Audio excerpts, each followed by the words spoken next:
This is a cacao pod. This is the tropical fruit that chocolate comes from. We're the only state in the US that has the right climate to grow chocolate. What happens is the pod is cracked open, the seeds are extracted. They go through fermentation and drying. After drying, they're known as cocoa beans. Then they're taken to Manoa Chocolate Hawaii and carefully roasted. After that, the bean shell is separated.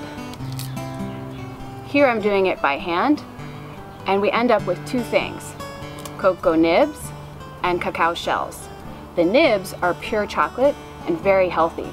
Those are going to become chocolate in the grinders. The shells become a lovely loose leaf tea.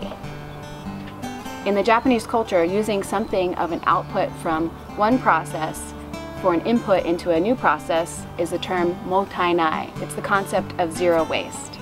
After brewing, you can even place the used shells in compost piles and garden beds. So we take the resulting cacao shells from the chocolate making process and turn them into a beautiful herbal tea. Let's demonstrate how to brew it. Step 1, boil water. Step 2, pour the cacao shells into a French press, pour over, drip coffee percolator, or empty loose leaf tea bag. Step 3, let the boiling water interact with the cacao shells to release the chocolate aroma. This tea has a lovely chocolate essence, but it doesn't taste like hot chocolate. It tastes more like a herbal barley tea. It's great served hot with honey and cream, or iced, brewed with mint or even orange wedges and cinnamon. It's low in caffeine and high in theobromine.